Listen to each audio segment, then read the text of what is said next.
பார்த்தாலே ஒரு ரயில் தயாராகி கொண்டிருக்கிறது. 180 கிலோமீட்டர் வேகத்தில் ஓடக்கூடிய ரயிலை மோடி அவர்கள் தயார் செய்து கொண்டிருக்கிறார்கள். ஜப்பான் நாட்டை மிஞ்சி பறக்கும் ரயில்கள் இன்றைக்கு பஞ்சாபிலிருந்து குஜராத்திலிருந்து தமிழகத்தில் வந்து கொண்டிருக்கிறது சொன்னால் அது யாருடைய காரணம், யாருடைய ஆட்சியில் என்று சொன்னால் அது பாரத நரேந்திர மோடி ஆட்சி என்பதை யாராலும் மறுக்க முடியாது. அந்த அளவுக்கு இன்னைக்கு மிகப்பெரிய நல்லாட்சியை தந்து கொண்டிருக்கின்ற காரணத்தினால்தான் பீகாரிலே மொத்தம் 243 தொகுதிகள். மதிப்புக்குரிய அரவிந்த் பானர்ஜி அங்கே போனார். நான் சொன்னேன் பீகாரிலே 243 தொகுதிகள். ஆனால் எல்லாரும் சொன்னாங்க காங்கிரஸ் கட்சி, நமது மதிப்புக்குரிய என்னுடைய நண்பர் காங்கிரஸ் தலைவர் செல்வ பெருந்தை கூட சொன்னார், அவர்கள் தான் INDA கூட்டணி, இந்திரா காங்கிரஸ் திமுக அதான் வெற்றி பெறும் அப்படின்னு சொன்னாங்க. நம்ம முதலமைச்சர் கூட இங்க இருந்து போய் அங்க பிரச்சாரம் பண்ணிட்டு வந்தாங்க. அங்க எந்த மொழியில பிரச்சாரம் பண்ணாங்கன்னு தெரியாது. ஏன்னா தமிழை தவிர வேற எந்த மொழியும் பேச மாட்டேன் என்ற உறுதிமொழி எடுத்து நமது முதலமைச்சர் அவர்கள் அங்க போய் பிரச்சாரம் பண்ணாங்க. அதனுடைய விளைவு என்னாச்சுன்னா 243 தொகுதிகளில் போட்டியிட்ட பாரதிய ஜனதா கட்சியுடைய கூட்டணி 202 இடங்களில் வெற்றி பெற்றிருக்கிறோம். நான் பலமுறை பல இடங்களில் பேட்டி கொடுத்திருக்கிறேன்.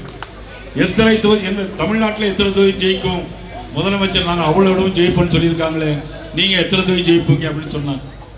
நான் எப்பொழுதுமே விளையாட்டு போக்கில் சொல்லுவேன், அது எப்பொழுதுமே நடந்துரும், நம்ம நைனாவுக்கு தெரியாது. ஆனா விளையாட்டு போக்கில் இப்பவும் நான் சொல்றேன் 200 இடங்களுக்கு மேல நிச்சயமா தேசிய ஜனநாயக கூட்டணி அண்ணன் EPS அவர்கள் நரேந்திர மோடி அவருடைய தலைமையில் தமிழகத்தில் ஆட்சி மாற்றம் உறுதி என்பதை இந்த நேரத்தில் தெரிவித்துக் கொண்டு இன்னும் எத்தனை நன்மைகள் வேண்டுமானால் தமிழகத்துக்கு செய்வதற்கு நாங்கள் தயாராக இருக்கிறோம்.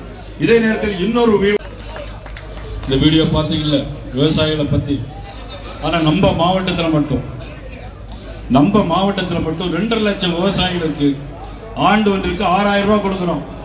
கொடுக்கிறது யார் தெரியுமா? மாண்புமிகு பாரத நரேந்திர மோடி அவர்கள். கோயில்பட்டியை சுற்றி விவசாயிகள் தான் அதிகமா இருக்கிறோம். 2 லட்சம் விவசாயிகளுக்கு இந்த மாவட்டத்தில் மட்டும் 1400 கோடி ரூபாய் கொடுக்கிறாங்க. ஒண்ணுமே செய்யலங்கிறாங்க. விமான நிலையம், சாலைகள், போக்குவரத்து, மின் இணைப்பு அனைத்தையும் மத்திய அரசு கொடுக்கிறது. ரேஷன் கடையில் நீங்க பொருள் வாங்கக்கூடிய பொருள் அனைத்தும் மத்திய அரசு ஃப்ரீயா கொடுக்க. ஆனால் நீ மாநில அரசு தாங்கள் கொடுப்பது போல சொல்றாங்க. அந்த அளவுக்கு ஒரு மோசமான ஒரு அரசு. போதைப் பொருள் பார்த்தீங்க, ஒரு பெண் பேசுறாங்க வீடியோல, எங்க பார்த்தாலும் கஞ்சா. கோயில்பட்டியில் எங்க பார்த்தாலும் கஞ்சா, தமிழ்நாட்டில் எங்க போனாலும் கஞ்சா. அவ்வளவு போதைப் பொருட்கள் வித்துட்டு தான் எல்லா இல்லீகல் ஆக்டிவிட்டிஸ், பாலியல் வன்கொடுமைகள், 10 வயது சிறுமி முதல் 70 வயது பெண்கள் வரையிலும் ஒரு பெண்கள் ரோட்ல நடமாட முடியல.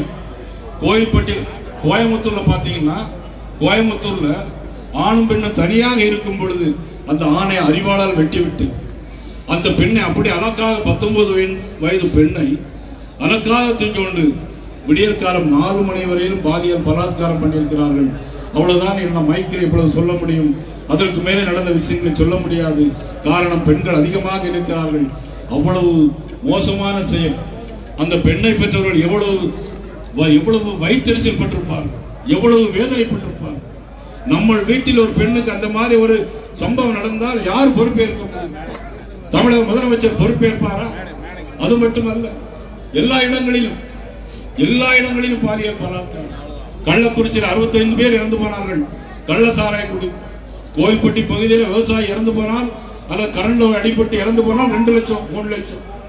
ஆனா கள்ளக்குறிச்சியில் கள்ள சாராயம் செத்து போனால் 10 லட்சம் ரூபாய் கொடுக்கிற அரசு. அவ்வளவு அருமையான அரசு இந்த அரசு. இதைத்தான் பார்த்துக் கொள்ள வேண்டும். இன்னும் நிறைய விஷயம். 100 நாள் வேலைக்கு அதிகமாக நிதி கொடுப்பது மத்திய அரசு, ஆனால் பேர் வாங்குறது மாநில அரசு. கேட்டால் நிதி வரவில்லை என்று சொல்வார்கள். அதனுடைய மேலாளர்கள் சரியாக கணக்கு கொடுப்பதில்லை. அந்த அளவுக்கு ஒரு மோசமான அரசு. மக்களை பற்றி கவலைப்படாமல் வருகிற தேர்தலில் 2026ஆம் ஆண்டு துணை முதலமைச்சராக இருக்கக்கூடிய உதயநிதி ஸ்டாலின் அவர்களை தான் முதலமைச்சராக்குவதற்கு கண்ணும் கருத்துமாக கூட்டணியை பலமாக வைத்திருக்கிறார்கள். அது நான் இப்ப கேள்விப்பட்டேன். அதுல இப்போ காங்கிரஸ் கட்சி தாவேகா கூட போறது மாதிரி ஒரு செய்தி வந்து, தாவேகா கூட போறது மாதிரி செய்தி வந்து உண்மையோ பொய்யோ தெரியாது. கரூரில் 41 பேர் இறந்து போனார்கள். தாவேகா கூட்டணி கூட்டத்தில் காரணம் நமது மாநில அரசாங்கம் என்பதை நான் சொல்லிக்கொள்ள கடமைப்பட்டிருக்கிறேன்.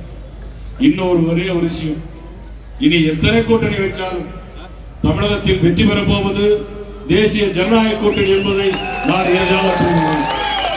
கோவில்பட்டி அதற்கு ஒரு உதாரணம். இத்தனை ஆண்டுகளாகிவிட்டது.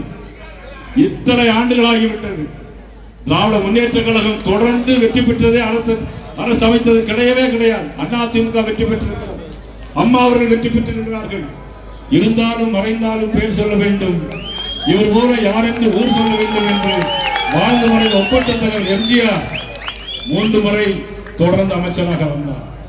குஜராத் மாநிலத்திலே 3 முறை அமைச்சராக இருந்ததும் மாண்பு பாரத நரேந்திர மோடி அவர்கள் 3வது முறையாக பாரத நாட்டின் பிரதமராக வந்து இந்த நாட்டை, தமிழ்நாட்டை மீண்டும் தேசிய ஜனநாயக கூட்டணியில் வெற்றி பெற செய்ய போவதும் நமது பாரத பிரதமர் நரேந்திர மோடி அவர்கள்.